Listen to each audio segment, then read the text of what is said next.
نحمده ونصلي ونسلم على رسوله الكريم أما بعد.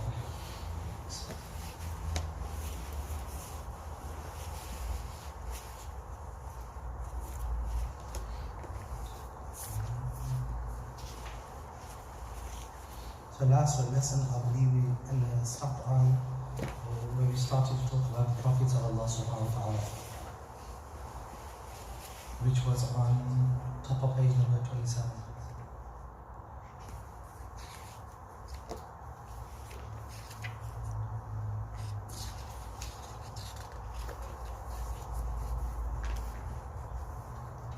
Is that where we left off here? We finished about the sifat of Allah subhanahu wa ta'ala, and then we started. So the last line on 26, and continue from there inshallah. So he said, Bismillahirrahmanirrahim, we believe in all of the above. So previously now, until here, they've discussed about the sifat of Allah subhanahu wa ta'ala, and a brief discussion about the attributes of Allah, how we believe about the existence of God. Briefly they mentioned that, no details. And now they're moving on. So generally when Iman is discussed, a summary of Iman would be like we learn when we're young. Iman mujmal, amantu billahi wa malaikatihi wa kutubihi wa rusulihi. So I believe in Allah, His angels, His books, in His prophets, in the life after death, Yawmul Qiyamah, and resurrection basically. So these are the 7 articles of Iman they know.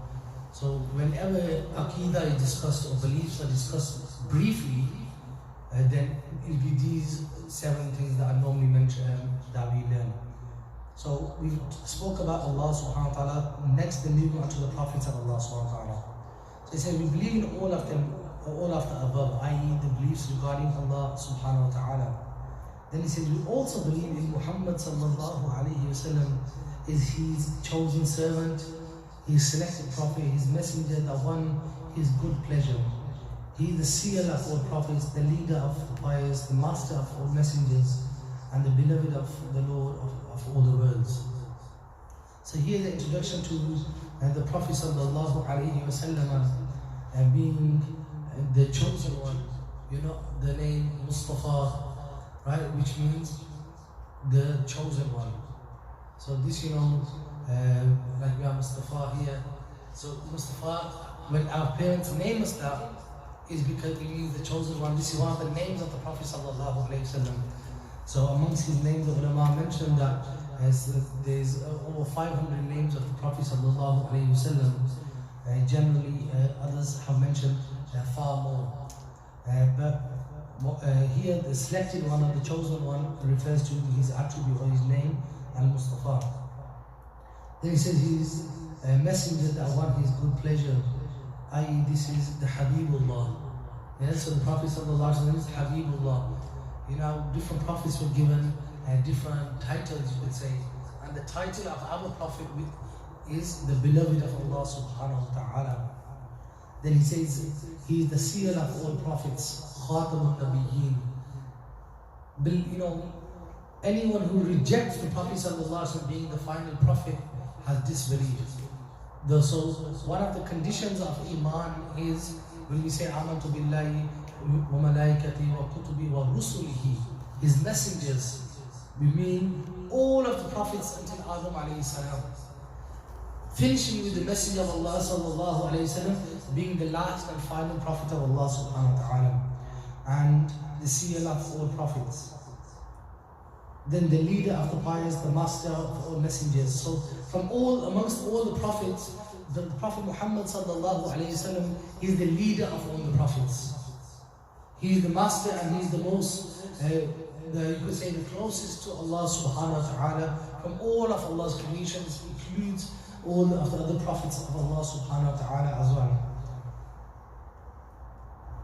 And then the beloved of the Lord of all the worlds. And here referring back to Habibullah, him being the beloved of Allah subhanahu wa ta'ala. Now, do you like a book?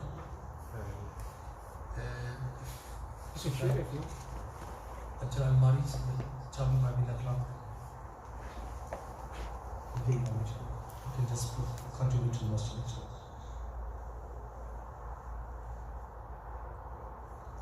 For now, Habib, if you think there's one, you can use this one and take the one at the same time. I think there's one right here.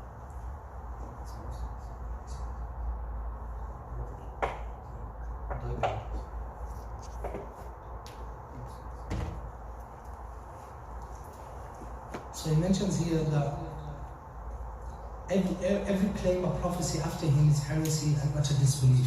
So anyone who believes in a prophet, we have the Qadiani movement, right?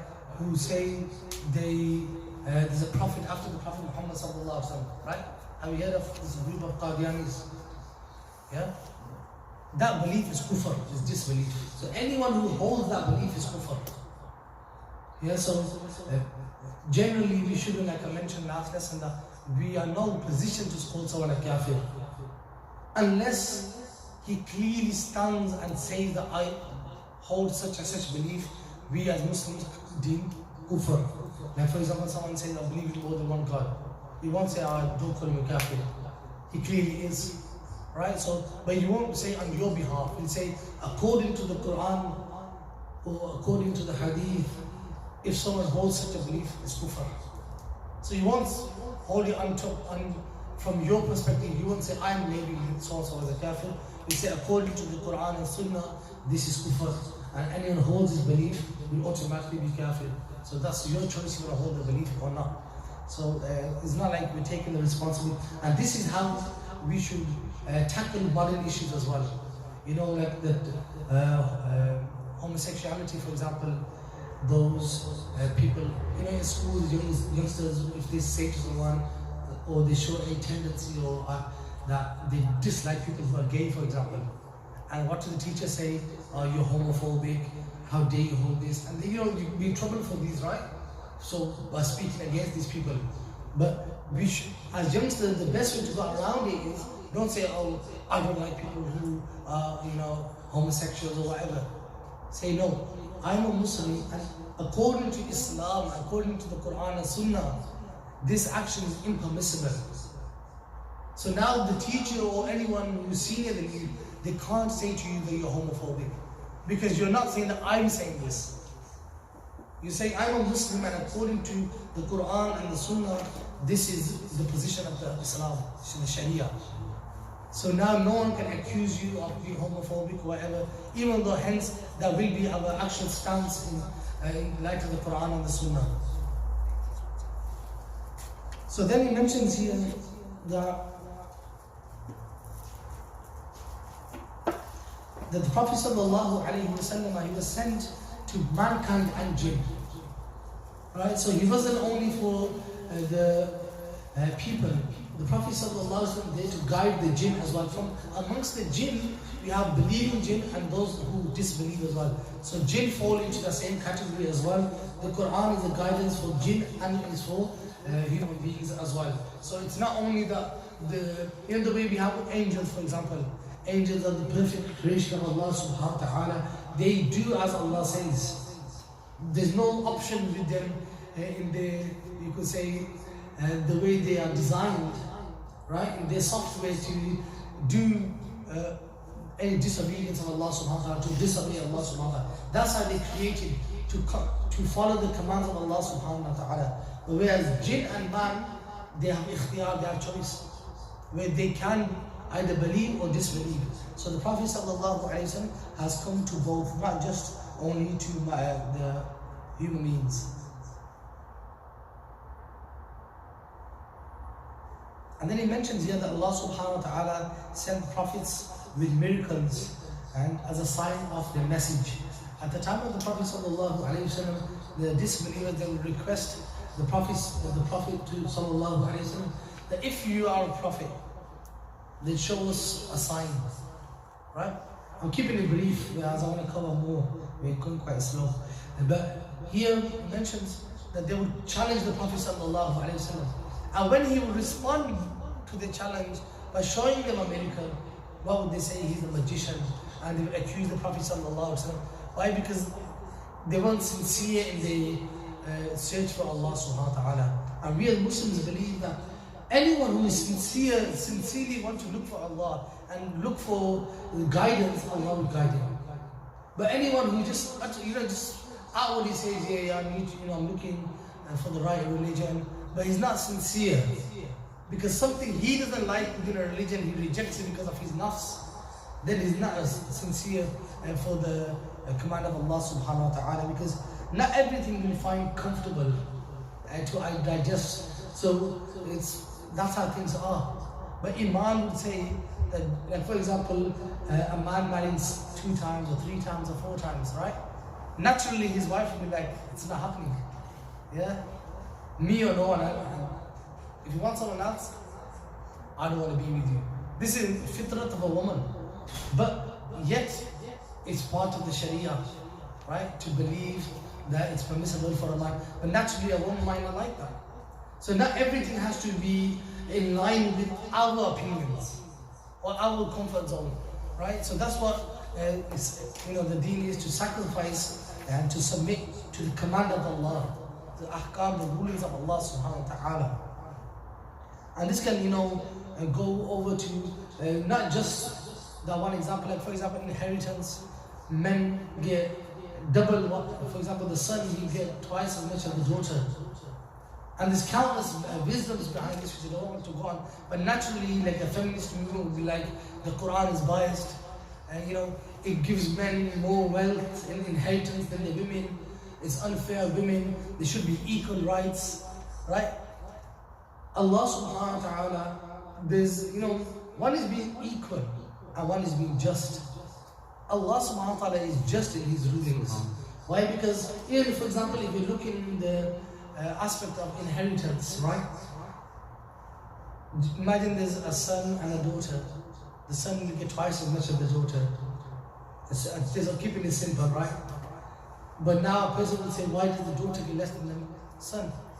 Now it's the son's duty to provide for his mother, clothe his mother, shelter his mother, feed his mother. Same with the son's duty to provide that for his sisters. And then obviously for his children, his family, he could be a father as well, right? So his son's duty to fulfill his other obligations, whereas the daughter, she keeps all her money. He still has to, so the son will still have to feed his sister. Where the sister can say, I'm chilling, I'm buying some new clothes, I'm going shopping, I don't need to spend my money. So there's obligations put on a man, and responsibilities from Allah, hence he gets more. So here, this was the attitude of the disbelievers, that when the Prophet ﷺ would tell them, speak haqq, and tell them the truth about they will reject it. Why? Because just because it doesn't fulfill their needs and their desires and their aims and objectives, you could say. Then he mentioned the example here, such as the splitting of the moon, the walking of trees, and the stones giving salawat and salam to the Prophet sallallahu alaihi wasallam, and he's informing of the unseen realm. And we know through the seerah, inshallah, once we cover these books, we'll go through the seerah as well. How through the life of the Prophet sallallahu alaihi wasallam, we see the different miracles and the wisdom behind those miracles as well. So these things did happen, the walking of trees and the stones giving salam to the Prophet sallallahu alaihi wasallam and so on. Then he says, we believe that the Quran is the speech of Allah subhanahu wa ta'ala, speech without any, you could say, letters and sounds. Our speech is limited to words, letters, sounds. But the kalam of Allah subhanahu wa ta'ala, the speech of Allah subhanahu wa ta'ala is without sounds and words, without letters. Right? So the speech of Allah subhanahu wa ta'ala is not makhluk, is not created. But someone could say the Quran that I have on my shelf, we printed that in the printers. That's just for us to understand the kalam of Allah. We could say Allah has given it to the Prophet sallallahu alaihi wasallam and transitioned it into words and that could be written down and mafhum, that could be understanding. But the real Quran is the ma'na, the meaning which Allah is portraying through those words, right? And that is not created. So the mushaf we have, obviously that is creation, because it's printed, it's published, and it's obviously put together. Because in that aspect of the mushaf, that's what they're known as, i.e. Musaf is from Sahifa, like papers, right? Put together and as a book form. So that is different than the kalam, the ultimate kalam of Allah subhanahu wa ta'ala. Then he says, he sent it down to his Prophet Muhammad sallallahu alayhi wa sallam as a form of revelation. The believers confirm it is true and are certain that it is the literal speech of Allah subhanahu wa ta'ala, not a speech that is created. So this is a key point about the Iman, that the kalam of Allah subhanahu wa ta'ala is not created. Alright? And it says, no speech of man resembles it. Anyone that ascribes a human characteristic to Allah subhanahu wa ta'ala has disbelieved. And this is something key to keep in mind. Any human characteristic, if you give to Allah, is kufr. Because now you're making Allah similar to his makhluk. The Khaliq, the creator, can't be similar to his creation. Allah subhanahu wa ta'ala is free from that. And that is in all aspects. In color, in shape, in dimensions, in texture.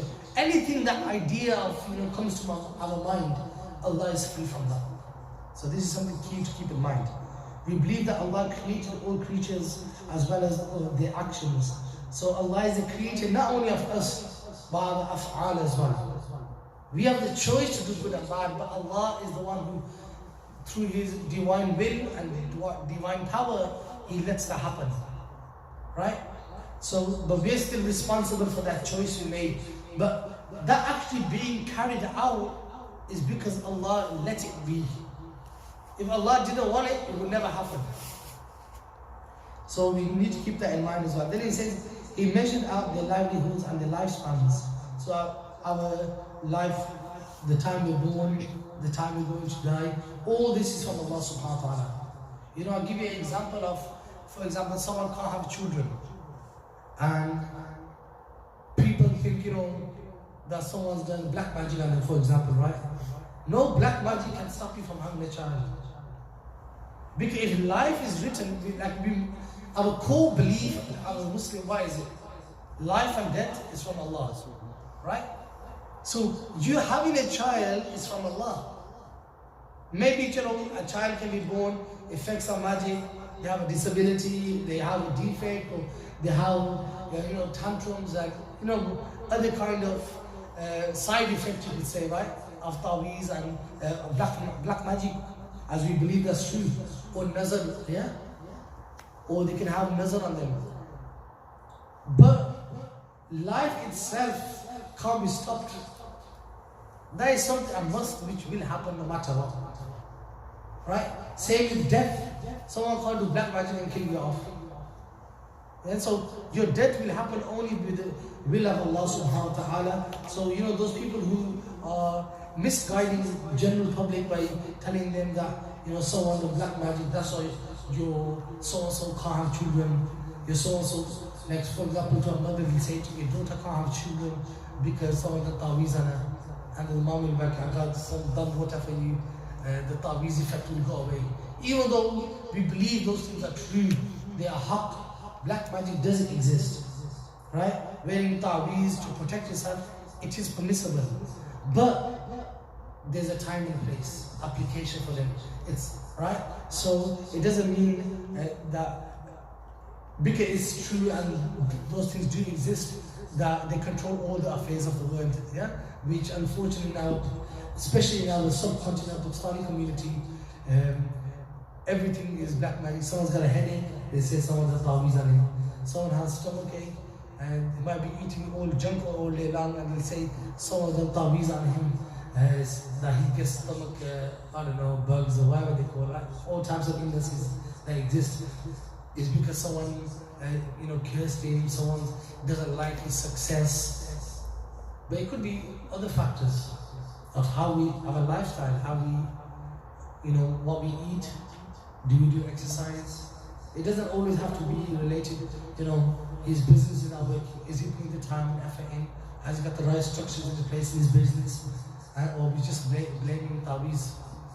I had a friend that he had a business, right, and his Peer Sahib said to him, and this is a real fact, this is how the people get, right? He had a successful business and his Peer Sahib said to him, that if you go to your business, a takeaway, if you go to your takeaway, you lose the barakah in your wealth. Right? You lose the blessing because someone's a taweez. So if you go to your business, you lose the barakah. So this guy, he never went to his business for 3 years. And what was the result of that? 80, 90,000 pound debt. And then what his conclusion was? My business partners are working with me, they have robbed me and they've done this to me, they've done that to me, and my workers have been robbing me and all that. And then he ended up back going to his business, and alhamdulillah, it's the other way around now. So sometimes it shows that there's a lot of dodgy and fake news out there which misguide people. Obviously, we don't have the right structure in place. You can't blame other people or supernatural things. It's your own effort and you have to put in as well.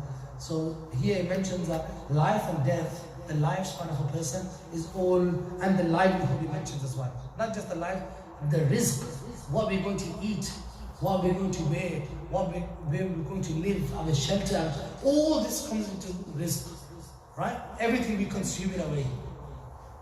So all this is already predestined from Allah subhanahu wa ta'ala. You won't eat even one atom more than you're going is written for you.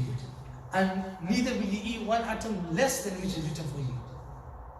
If the whole world tries to give you something, they can never put it down your throat. And hence the other way, the whole world wants to stop you. If you're meant to go down into your stomach, it's going to go down. Yeah, so this is our aqidah, this is our belief as a Muslim. Sometimes, and it happens a lot when it comes to business and stuff like that. For example, someone's running a successful business, and like I'll give you an example, right? My father came to me, and one of our relatives had a business on a certain street, and another relative was opening a shop on the same street. There's like 50 shops there already, right? So another relative is opening the shop there. My father's approached, can you speak to so and so person that his business can have an effect on ours? And my father's simple response, which the person was like, that makes sense. There's 50 other shops there. Him opening, just because he's your relative and you don't want him to open it there, your risk will never be affected. Whatever your business is going to make, is going to make it if there's a million shops there or there's one shop there. Sometimes we open a shop and we think this is the only shop in this area. Like for example, right? And what happens, the shop never runs. We think, we could have made good money, it's in a good location, there's no similar shops there. And then on the other hand, like Bury Park, there's 50 peri-peris. When I first came to Luton, whenever I ask someone, is there a good decent takeaway? Peri-peri, I'm like, which one? Peri. All of them are called peri-peri. But they're all making money, right? And they're all in a similar location, the same place. And then there's others who open in a more, away from everyone else and they don't make money. Right? So whatever risk is written, you'll make it wherever you are. So it's not that someone else will take your risk. It's not possible. That's how we believe as Muslims. So to make the Ummah successful, we should share business ideas. This is where we lack as a Ummah. That we think that, I've got a strategy to make money. If I tell him, I'm going to lose the money as well. Let's not share that idea. This is our attitude. If you got something to make money, it's a good idea, share it with another Muslim. Him earning that money won't make an effect to your business. This should be our iman, because risk is from Allah subhanahu wa ta'ala. And then he mentions here, and then it's the same thing what I mentioned here, it is inconceivable for one human being to consume the sustenance, i.e. the risk of another person, vice versa. So it's impossible for that to happen. So don't think that that guy will take your cut off. If you give him the idea and he'll eat your business, he won't eat your business. It says similarly, everyone completes his own appointed lifespan in its entirety. Hence, one who is killed dies at the time of his lifetime ending. So it's this idea that when someone dies, that people say, it's too early for him. He was too young. There's no such thing as being too early for him. That was his time to go. You could say that maybe it wasn't the way we expected someone to go, for example, right? Someone died in disobedience to Allah subhanahu wa ta'ala. Someone died drinking alcohol, for example. Someone died due to zina. Or someone died doing something haram, selling drugs. And then you could say, you know what, I really didn't want him to die in such a way. So you can feel remorse at the way someone died. But not the fact that he died, he shouldn't have died, he was too young to die. There's no concept of that in Madani. When someone dies, that was his time. He was meant to go at that time. There's no way that if he wasn't speeding, he wouldn't have died. If he wasn't speeding, he still would have died in another way.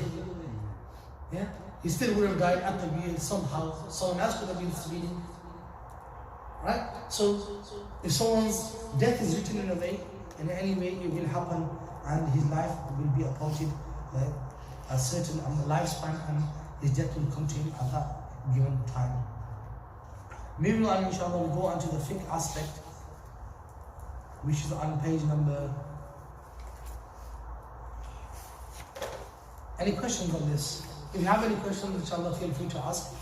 It'll be good to generally, whatever you've read, you covered in class, to recap it. Sometimes we think we understood something, and then when you're recapping it, going over, we're like, hang on a minute, this doesn't make sense. Because on the long run, the purpose of this class is not just to sit in this class and that's it. Later on, you need to look into something, for example, about wudu.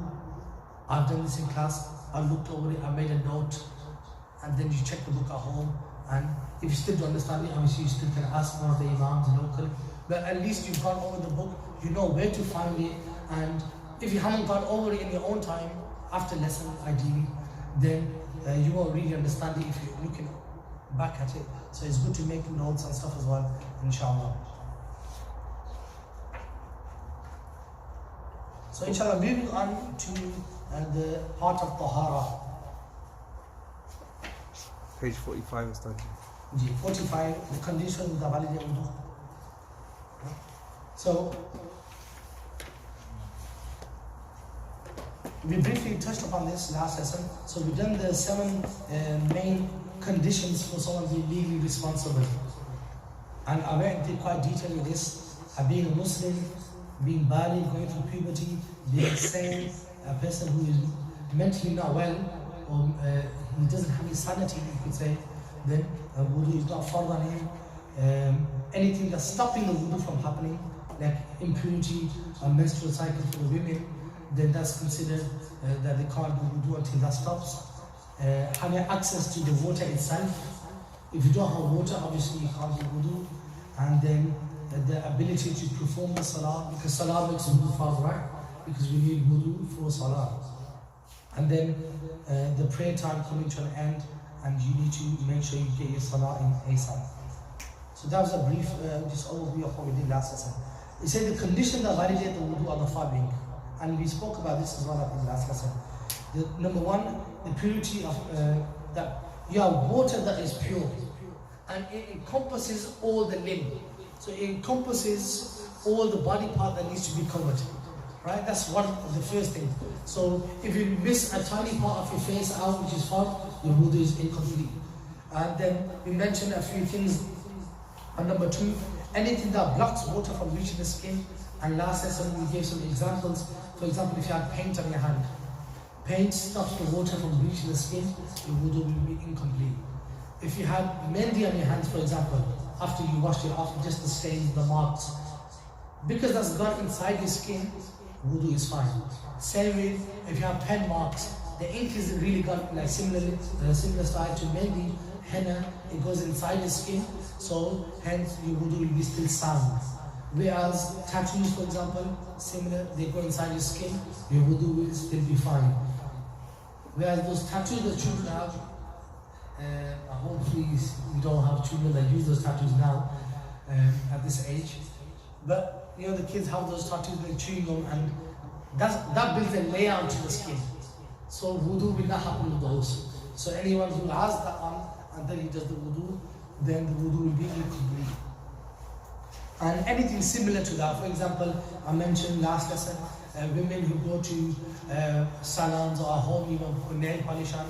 Nail polish builds a layer on top of the skin. Even men, I think it's called a manicure, right? For the hands, a pedicure for the feet. So if you, either one you do, even if it's the clear one, there'll be a still clear layer on top of your skin. So you need to remove that nail varnish, a nail, it's called nail varnish remover, and then perform your wudu. So anything that stops the water from actually reaching the skin, those things need to be removed like a tight ring. And then the last one was anything that is causing you to nullify your wudu, that has to stop. For example, I had a nosebleed, my wudu is nullified. Now I can't start doing wudu while my nose is still bleeding. So I have to make sure anything that's stopping or nullifying the wudu, that has to stop, and then I start my wudu. Moving on to page 46. We've done the last lesson, so I'll just briefly mention that. Any questions? Bismillah. So he says, it's legal hukam, or this is talking about wudu, is the permissibility of that which is impermissible before it, such as performing salah and touching the Quran. Normally these two things which are fard, you need wudu for. One is namaz, the prayer itself, and the second is touching the Quran. Other than this, there is no other thing wudu is fard for. One they mentioned wajib is doing tawaf with the Kaaba, which they mentioned in number 2 over here. So I will go through this. So these are the two main things that you need wudu for. One is touching the Quran, and the second is praying the salah. Then it mentions here that the arkan, or those things which it says, the arkan like the pillars, are aforementioned, are 4 obligatory. There's 4 things which are fard, which we covered in wudu: face, arms, and masah, the hair and the feet. So these 4 things were the fard of wudu. Now it says the categories of wudu are 3: fard, wajib, and mandub, i.e. mustahab, nafal, or sunnah to do. The first one, when wudu is fard. Number 1, to pray the ritual salah. This is the, number 1 is namaz. Ritual prayer refers to the 5 daily prayers. Number 2, the sajda of tilawat. The reason why this is, you need wudu for this, is because sajda is one of the rukn of salah. Okay, so some ulama have also written that doing sajda without wudu can lead to kufr. Yeah, so wudu should be done, sajda to tilawat, any type of sajda should be done with wudu. And the third is touching a verse of the Quran Kareem. And he mentions here number 77 that this extends to anywhere where the Quran is written. It's not only for touching the full Quran itself. Any ayah of the Quran which we find written anywhere, then it says that there's a lot of detail in the footnote. Actually, I'll read that with you guys. It says the prohibition also extends to any writing of the complete Quranic verse, whether in a book, on a coin, or elsewhere. So wherever you see the ayah, any ayah of the Quran is written anywhere, you know, and it's an ayah of the Quran Kareem, then it's impermissible to touch that. Be on the phone, be anywhere. And you know, sometimes they write these on leaflets that come through the door, for example, which they should have, which I'm against. Why? Because that goes on the floor. And we don't know how many places those leaflets have been thrown about. So ideally, like even generally out of adab, you know, now it's become a trend to order Islamic literature online. Always try to, if you can, go to the local bookstore and buy it. If obviously they're not ripping you off, but try to avoid getting them online. Generally, why? Because for them it's just a book for them, and obviously you might have a hadith book in there, you might have some, you know, Quran translation, whatever it is, Islamic literature, and it's going to be thrown about. And those who have worked for delivery services like Amazon, they go to a lot of abuse by the time they get to your door generally. So it's for the adab on our behalf, who's ordering, obviously they won't know what's inside, but we know the journey these books and the literature take. For the adab of the Quran, try not to, if you've got no other choice, then that's a different story. But if you have other options, like going to a normal bookshop or picking it up from the shelf, and then you can, it's best to go around about it that way. But touching in the Quran anywhere, it's not allowed. Be written in a book, on a paper, even one ayah anywhere.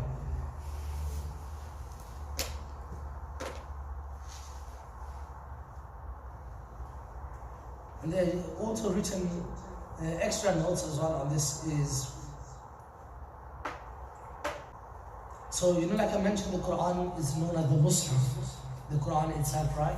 So the Mus'haf, where the Quran, the actual Quran, the physical copy we have, for that it applies to the whole, even the cover, even the binding, all aspects of it.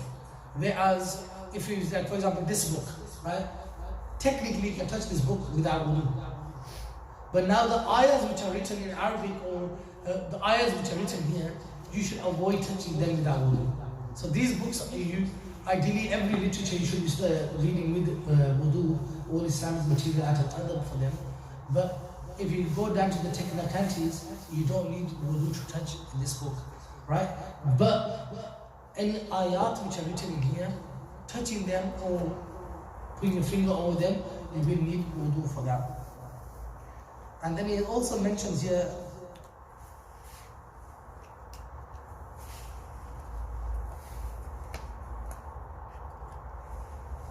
this prohibition also applies to Quranic translation and transliteration in other languages, not just Arabic. So this is one strong opinion as well, that it's not only for the Arabic, because while the Arabic is understanding of the Kalam of Allah, right? The understanding we get.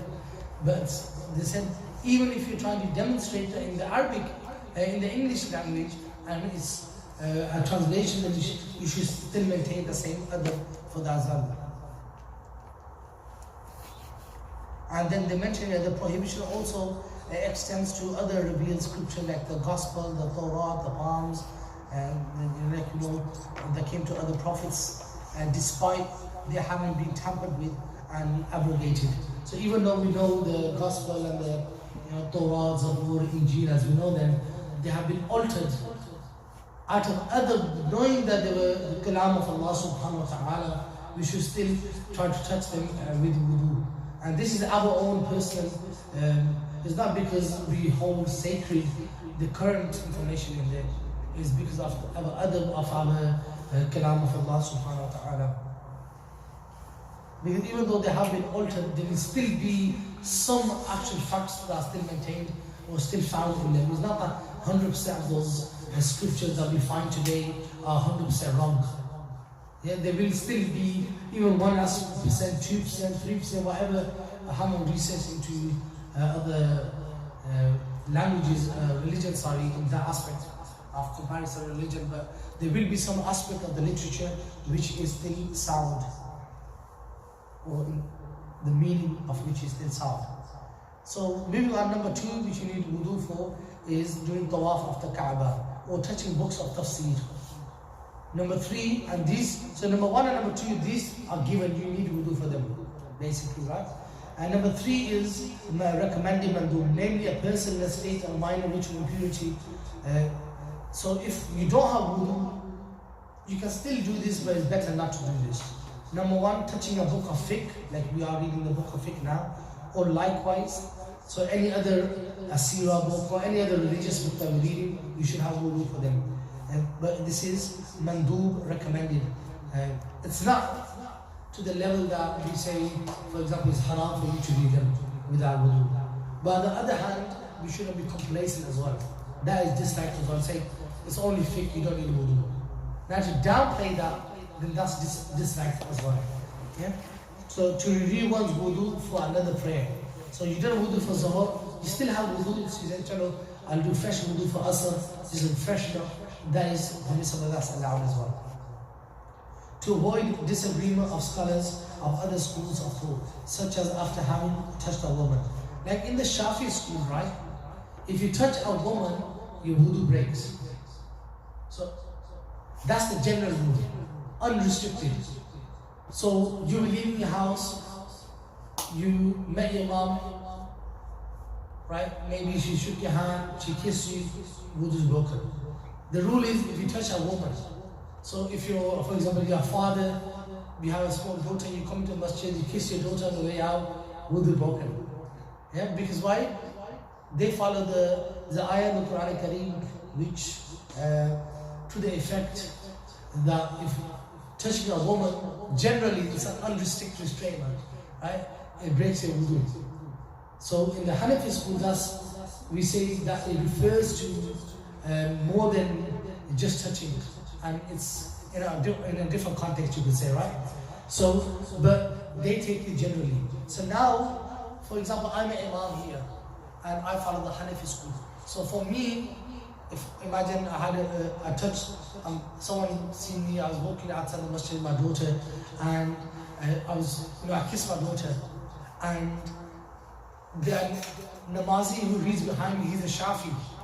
According to him, my wudu is not done. Because why? He's seen me touch a woman. Now, the adab for the imam should be that he does his wudu again, keeping in mind the other school of thought. Right? So he doesn't have discomfort behind him. Yeah? So, like in the Hanafi school, we mentioned a quarter of the head is fard. But Allah subhanahu wa ta'ala says, then wipe your hair, right? Wipe your head. But there's no limit. So other ulama have taken an opinion, just wiping one hair does the job. Right? But we say the Hanafi school backed by hadith that is a quarter. So now I've seen the Imam for example, who follows that opinion. I went to do wudu, he was doing wudu in the masjid, and he just wiped a quarter, not even quarter, just a bit of his hair, and then he's leading the salah, and I'll be like, this guy didn't wipe his hair. According to me, a quarter is fard. So generally, if you do the sunnah, you will fulfill the fard. So for an imam, it's important for him to have an overview and understanding of the other schools of thought as well, because there will be people of other opinions praying salah behind you. So that's what number 3 refers to avoid disagreement, right?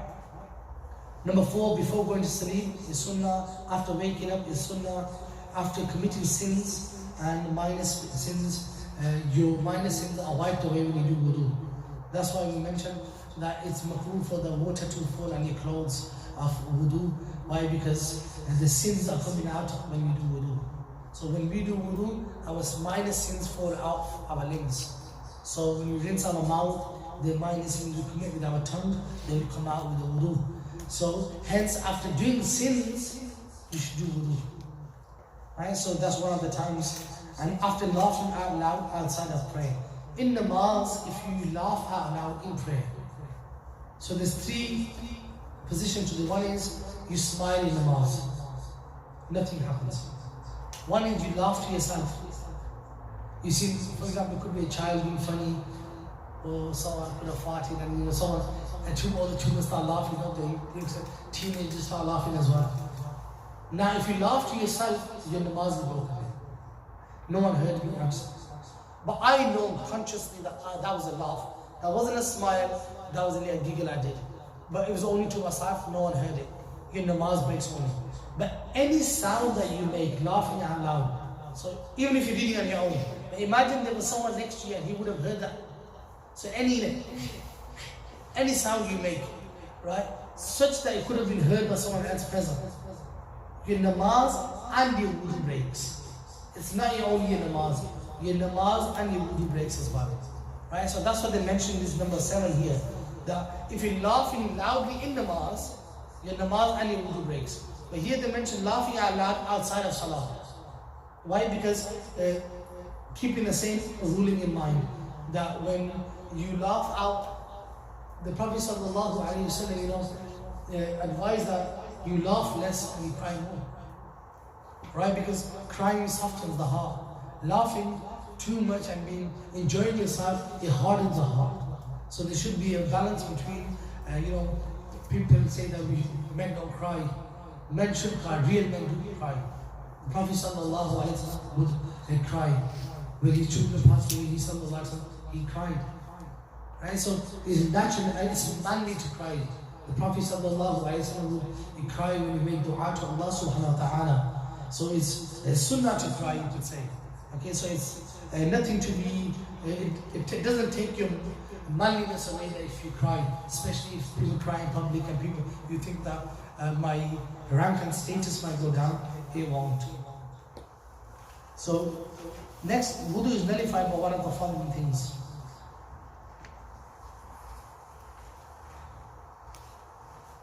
Inshallah, I'll go through this and then we'll stop after this.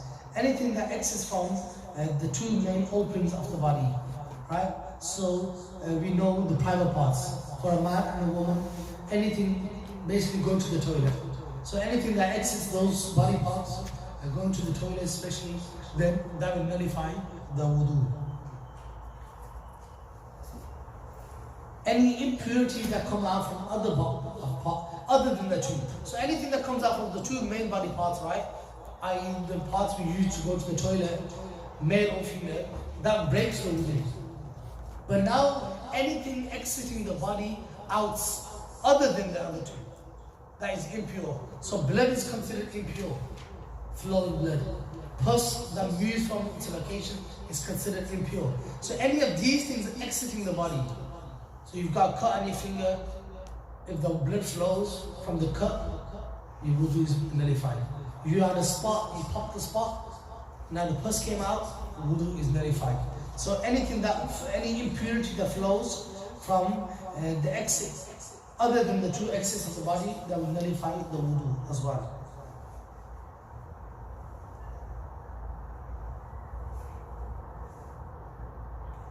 So they just mentioned a subtle point here, like they have mentioned it that flows, right? But now sometimes, you know, like for example, you fall down, you graze your knee, and the blood comes to the surface, but it actually doesn't move from the cut or the where you grazed yourself, right? So the blood will actually come to the surface, but it won't flow. It won't move from the cut itself. That doesn't break your wudu. So if you left that and let it dry up there, such that it's not going to move now and not going to flow, then the wudu is still sound, even though the blood has come to the surface. But if it flows from the exit point, you could say, or the wound itself onto a part of the skin that doesn't have the cut or the wound, then the wudu is nullified. So that's what it refers to when it flows.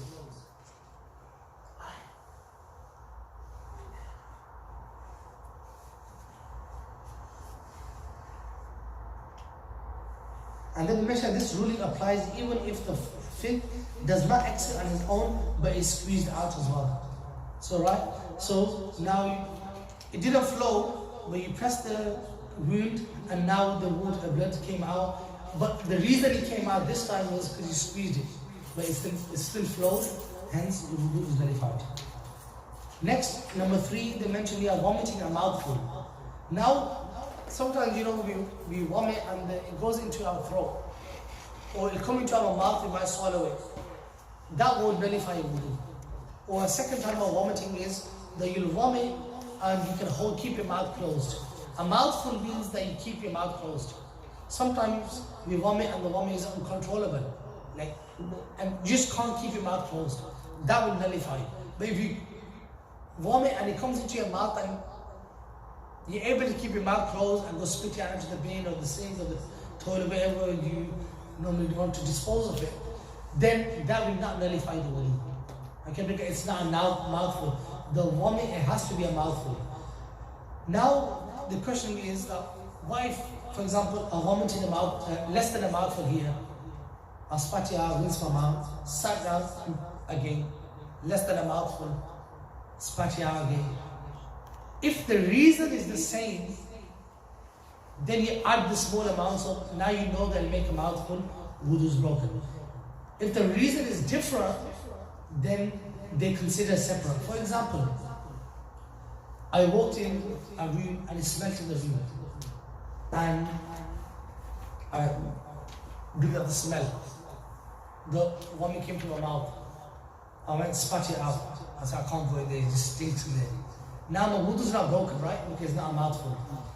Then I just went somewhere else and I seen something disgusting. Or I might have ate something that was upsetting. Now I know my stomach is messed up and now it's causing me to vomit. And that was still less than a mouthful. The two reasons have become different. The first vomit less than a mouthful was because of something disgusting you smelled, or maybe something disgusting you see. The second one was because of an upset stomach. Now you don't add those two together. But if the reason is the same, then you add them together. Now if it makes a mouthful, then your wudu is broken. Right? And A normal mouthful would be anything when you can't keep your mouth closed. Third, sleeping in a position such that your backside is not firmly planted onto the ground, such as a while lying down or lying on one side.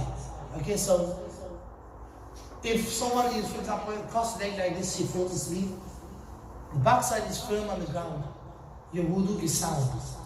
Your wudu is still there. So if someone sits down like this and falls asleep, he can get up and read namaz. Right? But if someone lies down such that he's, for example, lying down on your side, now, and as soon as you fall asleep, your wudu is gone. Okay, so the condition is that your backside has to be firm in the ground. And that could be like sitting down on a seat as well. So when you're firmly planted in your seat, you fall asleep, your wudu is still fine. Loss of consciousness, fainting, losing your sanity, anyway. So both of them are similar.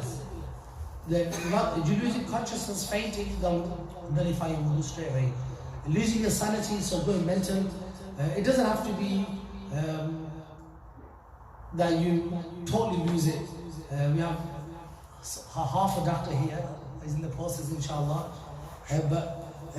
Like for example, you can lose your sanity, correct me if I'm wrong, is that, like my friend, he went on a bike ride and he hit into the lamppost, and literally he's awake, he was conscious, but he didn't know what planet he was on. Yeah, and he was just making things up, talking about some random stuff, and we were in the masjid and I don't know who he was, he's talking about all sorts. So that happened while he bumped his head, and I'm sure that can happen. So is it like a temporarily you lose your sanity?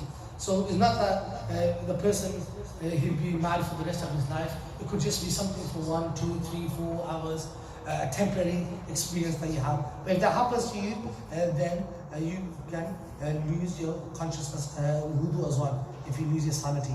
Being drunk and being intoxicated, your wudu will be nullified.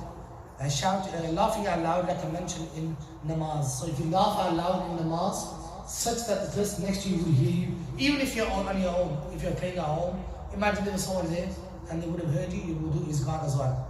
And contact, and then any physical contact between a male and a female of the two private parts, that will nullify the wudu in general. So any contact of the private parts. So inshallah, next lesson we continue from the ghusl aspect, and we'll start from the things which make ghusl. So if you have any questions about wudu in general, then feel free to ask. You can write them down as well if you're not sure. If you feel shy to ask, then write them down, and then we'll mention them next lesson, inshallah.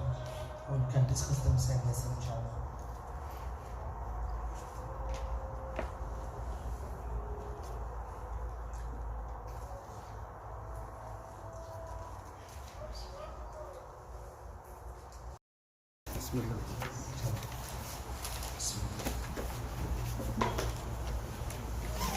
So last lesson we spoke about the 3 different types of students, right? One student who learns for the sake of Allah subhanahu wa ta'ala, he is successful. The second guy who learns to make some money, to get famous, he will have Mufti Sahab, Shaykh Islam, these guys, or he learns the deen to make some money, right? But he knows that he's doing wrong, so he's got a chance of success. If he does tawbah, corrects his intentions, he'll be fine. And if he doesn't, then he's a loser, he's wasted his reward. And the third type of student is who just learns the deen just for worldly benefit. Yeah, so he just does studies Islam to gain a benefit in his dunya. Then he is from the losers.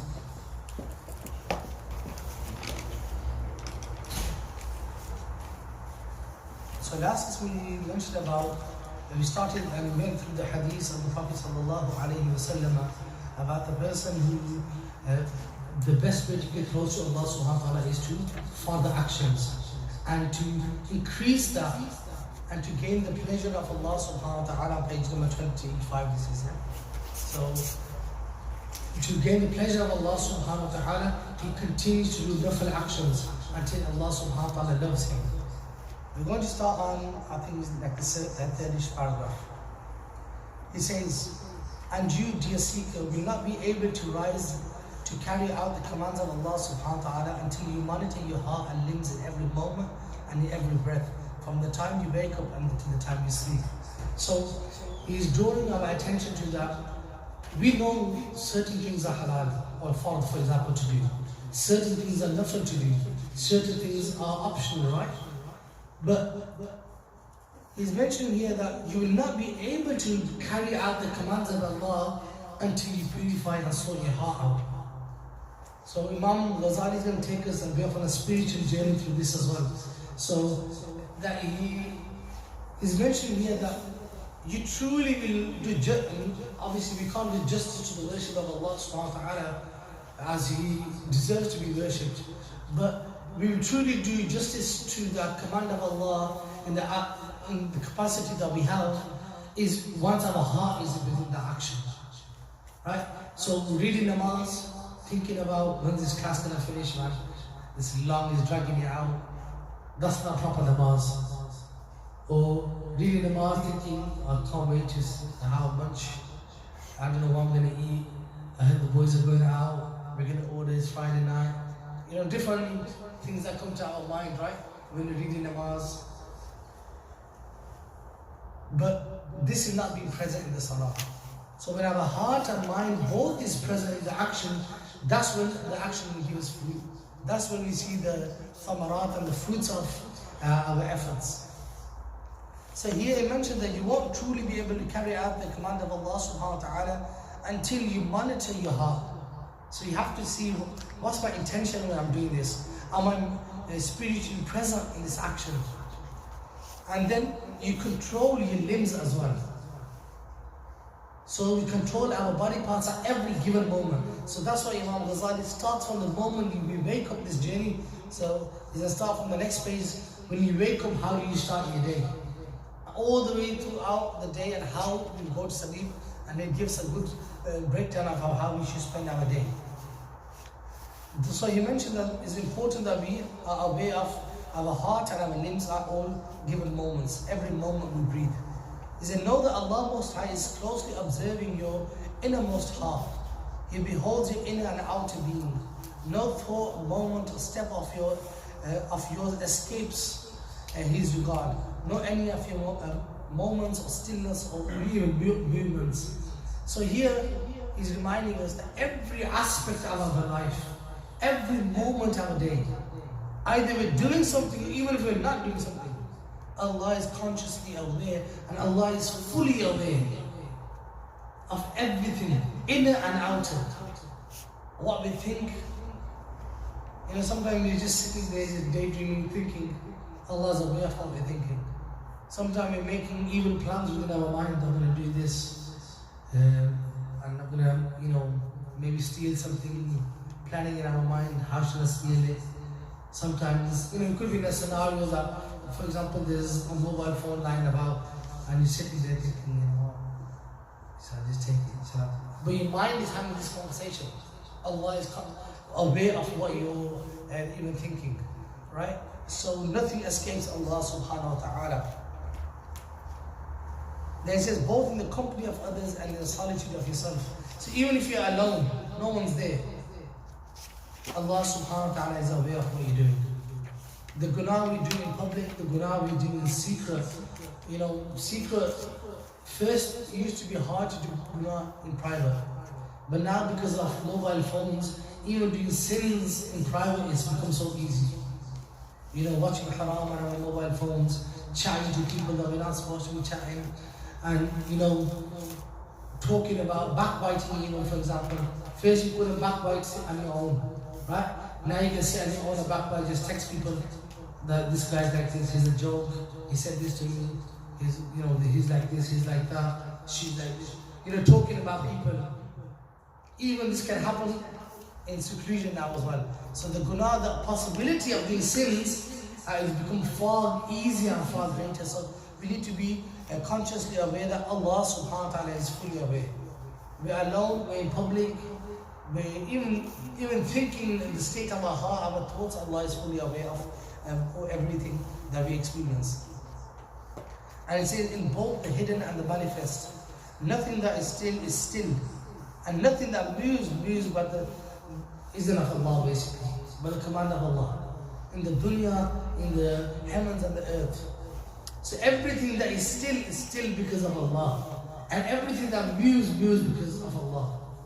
So is there no, like I mentioned, that this ties into the Aqidah part that we were covering, that everything that we do is because Allah is letting it happen. Right? So that's part of the movement. Even though we are making the intention to do that thing, because Allah is letting that be. Then he mentions here, He knows the treasury of the eyes and what is concealed in the hearts. And this is the ayah from the Quran Kareem. And another one, He knows the secret of what is still more hidden. Right? So basically Allah subhanahu wa ta'ala يَعْلَمُ السِّرَّ وَأَخْفَى. He knows everything. Basically, nothing can go unnoticed in the ilm of Allah subhanahu wa ta'ala. Nothing will go unnoticed. So any kind of action we've done to someone, for example, and we're like, I did this, I did that for someone, and he didn't, appreciate what I did for him. But Allah knows what. So could someone read this ayah without wudu, like this passage now, but not touch it then? Yeah. So now, this is the ayah that from the fiqh one we covered today, right? So touching this ayah without wudu will be impermissible. But touching the book as a whole will be permissible.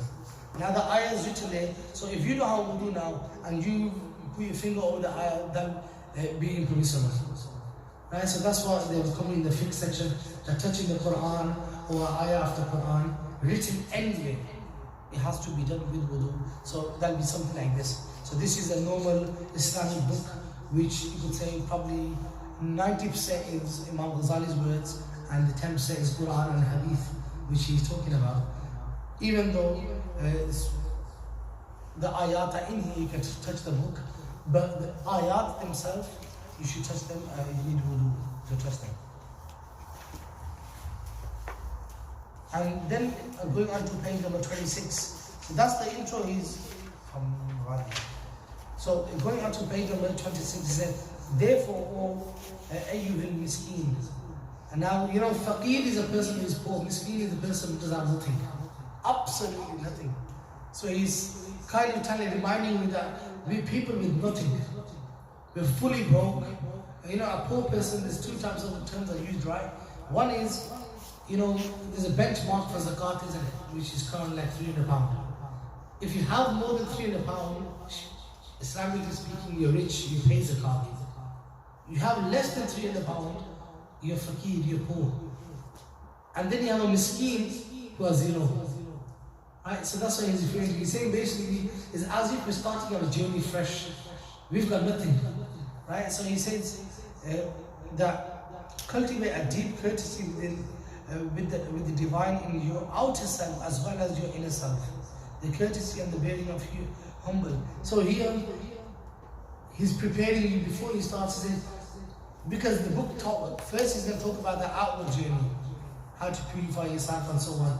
And he's going to touch upon how that has a spiritual effect on us as well, and then the spiritual diseases as well. So he says, on this journey to Allah subhanahu wa ta'ala, then we're focusing on our inner and outer. The adab, he mentions here, right? So the adab of the inner and outer.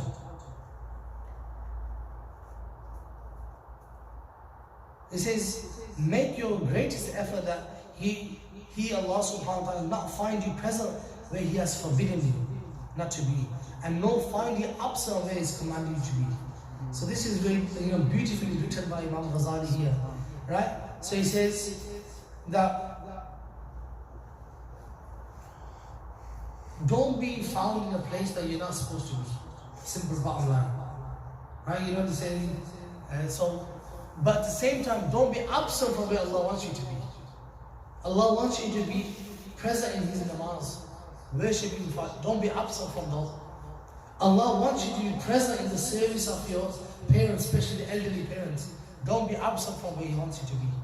Allah wants you to fulfill your obligations, so don't be absent from where you're meant to be. At the same time, don't be present where you're supposed to be absent. Allah has made going, like for example, clubbing and haram places like those, Those impermissible for us to be drinking alcohol, being on in the company of people who disobey Allah subhanahu wa ta'ala. And in this culture that we live, people, you know, it's encouraged that when we hit 18, we're going to go for a mad party, you know, we're going to go to the clubbing, whatever it is, right? And people look forward to this. As soon as my 18th birthday, I'm going to go all out. It's legal to do this, it's legal to that. And the youngsters, what do? They end up going clubbing because it's legal now. But it's still the haram in the Sharia. Right? Just because the law says it's legal. And some brothers, and they start, you know, they have a session in my 18s, you know, I just drink a bit of alcohol. But the age doesn't dictate anything, the Sharia does. Right? So the ages or you know, I found strange when I went to Turkey first time. I went to a shop, it was about 10 o'clock in the night, right? And all the shops were closed for the full ones. It was about 11 probably. And so the only places that I could go to was like a normal, you know, it's a convenience stores. And when I went to get a drink, and they said that it is impermissible to sell alcohol after 10 o'clock. And, you know, I found that strange that in a Muslim country it should be outright that it's impermissible. And they wrote it impermissible. So, in a way, the law of man overriding the law of Allah subhanahu wa ta'ala. In that circumstance, why?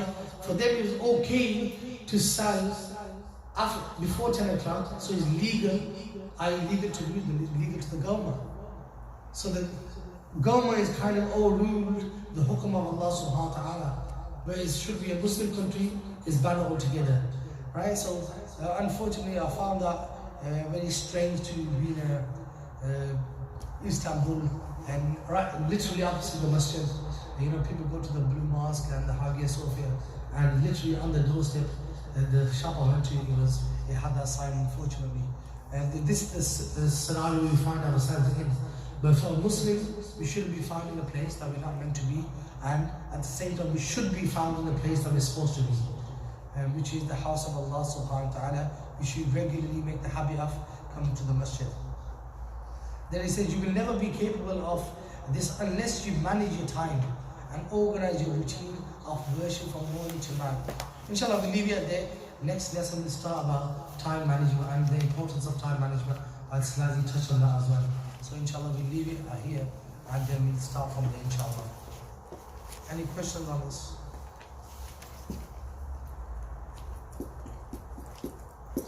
Inshallah.